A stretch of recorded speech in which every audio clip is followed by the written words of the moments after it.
kecelakaannya lagi, metode pelatihan bahasa Inggris, bahasa asing itu pakai metodenya ulama dulu. Orang kalau kursus Inggris itu dilatih disuruh ngomong sampai aksennya Inggris, konversasinya gaya Inggris, sehingga mereka pinter. Itu metode kita. Dulu nggak ada guru bacakan murid, itu nggak ada murid bacakan guru. Makanya kenangannya Imam Syafi'i, qara'tu ala Malik al-Muwatta, saya membaca Muwatta di depan Imam Malik. Sehingga murid pinter apa goblok ini gurunya tahu. Nanti kalau bacanya bener terus disahkan jadi kiai. Sekarang enggak, ngaji terus be rokokan be omong-omongan tetap jadi kiai. Padahal kiainya saja enggak tahu dia pinter, enggak aja enggak tahu. Nah ini termasuk sanad yang mungkotek. Makanya saya ini nyesal senyesal-nyesalnya. Di tradisi pesantren sekarang ngaji sorogan itu jarang. Saya alhamdulillah sampai sekarang masih ada beberapa santri yang ngaji sorogan mahali sama saya, termasuk beberapa Gus Sarang masih sorogan sama saya. Karena Mbah Mun tuh gak mau ngasih sanad kecuali sorogan. Jadi dulu saya ngaji sama Mbah Mun, cucu kandungnya Mbah Mun mau sanad mahali gak langsung Mbah Mun, harus lewat saya karena Mbah Mun sudah tidak sorogan mahali karena sudah sepuh. Nah pentingnya sorogan itu orang mustakil, murid ini mustakil, bacanya apa ini mustakil. Jangan sampai ngalami misalnya ada murid tanya, Gus, walam tardiman itu maknanya apa? Saya yang kecelok orang alim saja nggak tahu maknanya lam tardiman. Setelah tak lihat ternyata di bab khed walam tarodaman, dia baca langsung lam tardiman. ya bingung. Kok saya sampai apa? Madatul kalimah dari apa? Mustaknya apa? Soroknya? Akhirnya saya coba kitabnya tak lihat, ternyata walam taro daman, dia bacanya langsung lam tardiman. Itu banyak sekali. Nah makanya saya mohon lah di dukun ini orang-orang yang alim atau ustadz alim itu harus tetap ada tradisi ngaji sorogan, terutama bagi khiyaru ahli, orang-orang pilihan. Dulu sahabat ngaji Rasulullah Quran itu ya sahabat yang baca. Dulu saya ngaji Quran, setor Quran min awali hatta akhiri, ya saya yang baca. Beberapa kali saya baca kitab di depan Mbah Mun, di depan Gus-Gus, di depan kiai-kiai saya. Jika kiai dulu itu tahu ini sudah alim, ini belum, ini setengah alim, ini setengah waras, ini tidak waras, itu tahu. Karena kelihatan sekali, tingkat naifnya itu kelihatan sekali. Misalnya ada anak baca misalnya begini, An Abdillahi bin Amrin, itu gurunya pasti tahu. Locong kok Amrin ada wawunya, berarti bener. Misalnya An Abdillahi bin Umaro, itu gurunya langsung tahu. Nah sekarang itu enggak, murid itu hanya mendengarkan, sehingga kadang-kadang ada orang itu baca Ibnu Ubay bin Ka'ab, itu dibaca Ibnu Abi, anaknya bapak ini cenrak kowe cung. Jadi ini kecelakaan seperti ini nggak boleh terjadi. Ada lagi murid yang tanya gini, ini setengah pinter tapi ya setengah goblok. Saya pernah sorogan fikih ditanya, tidak boleh nikahi zaujatul ab. Saya ulang lagi ya, wala tangkihu manakaha abaukum minan nisa illa ma qad salaf. Tidak boleh menikahi istrinya bapak. Itu orang Jawa langsung protes, Gus, bojone bapak ara ibuku. Itu setengah pinter setengah goblok. Setengah pinter karena di Jawa rata-rata orang itu istrinya satu, artinya kalau bojone bapak ya mesti ibunya dia. Tapi kalau dibaca di Arab, wong Arab itu kan bojone papat sing telu gonta-ganti, sehingga bapaknya ini kadang pernah nikah sampai 10 orang. Paham ya?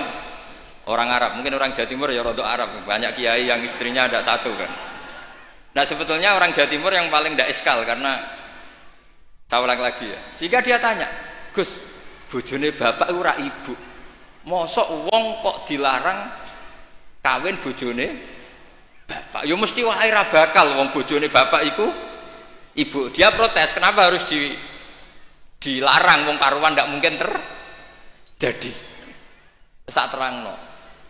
Kalau orang Arab kan mungkin, yaitu bojone bapak satu ibu kamu, dua Sri, terus Wahyuni atau siapa. Ini orang yang pernah dinikahi bapak kamu itu haram kamu nikah. Nah berhubung dia orang Jawa, bojone bapak itu mesti ibu, karena ibu istrinya satu.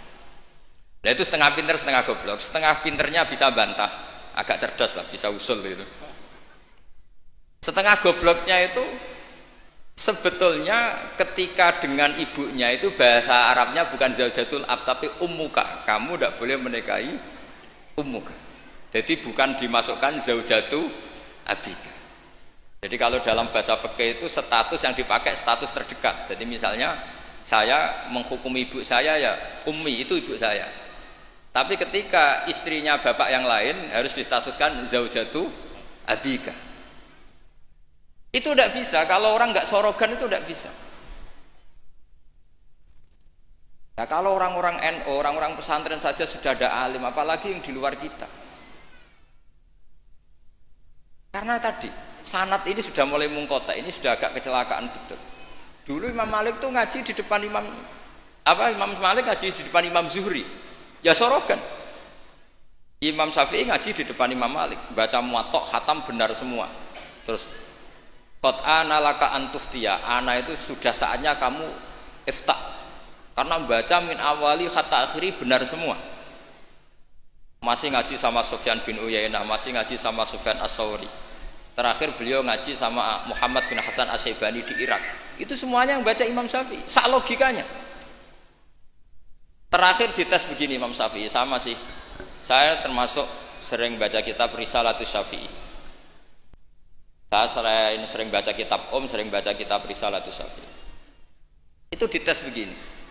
Kata Sufyan As-Sauri, ya Aba Abdillah, kalau manggil Syafi'i itu Aba Abdillah, ma makna hadisi la tuharrikut tayra min makin natiha. Gurunya yang satu tidak baca makin natiha tapi min wakanatiha. Jangan gerakkan burung dari sangkarnya. Kalau sampai yang dibedai mesti jawab ini kurang penggawean apa ngobrak-ngobrak manuk kan gitu. Tapi Imam Syafi'i dengan fasihnya menerangkan orang Arab itu kalau mau pergi itu tatoyur itu pakai ukuran terbangnya burung.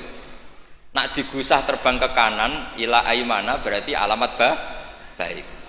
Kalau berterbang as'ama atau aisaro berarti buruk. Nah itu kalau ada burung di hutan terus digusah. Kalau nggak ada burung di hutan dia memang nyimpan burung diletakkan di kurungan, tapi kurungannya dibuka terus diubrak. Nak terbangnya nganan baik, kalau ke kiri buruk. Makanya disebut di Quran innama ta'irukum ma'akum inna tatoyarna bikum, karena yang dipakai ukuran itu to'ir itu sesuatu yang terbang. Itu Imam Syafi'i langsung paham. Adatul Arab kalau mau pergi itu melihat terbangnya burung. Sehingga makna hadis la tuharrikut tayra min makin natiha, jangan mentaklekkan barokah tidaknya pergi berdasar terbangnya burung, tapi berdasar pergi kamu itu fitaatillah atau fima siatillah. Nangis gurunya, padahal pas itu Imam Syafi'i umur 15 tahun.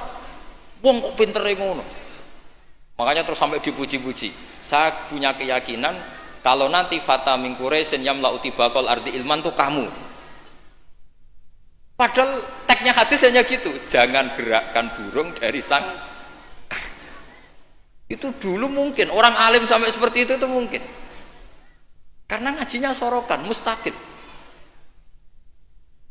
Saya beberapa kali dites Mbah Mun, hak cara kowe naib Indonesia itu fasik ta ora? Ora dijawab fasik ya rodok fasik untuk mel-melan terus. Nak dijawab fasik padha karo ngukumi nikahe wong sak Indonesia agak sah mergo waline napa? Fasik. Nah, kula pengalaman karena kula sering ngaji sama Mbah Mun pengalaman. Jenengan ra kepengin nikahe wong sak Indonesia sah. Iya aku kepengin sah. Nak ngoten tak hukumi mboten fasik. Itu Mbah Mun sewenengnya saya sampai diambung itu dia bilang gitu. Cara wong Arab nak seneng diambung bombonan. Kowe muridku tenan kata. Karena itu memang jebakan. Jadi ya sudah seperti itu. Itu mungkin kalau ngaji sorogan. Tapi nak ngaji kilatan ya mau nyenggaki sholawat tok. Misalnya sholale. Oh sematane wong tenan. Amit tenan.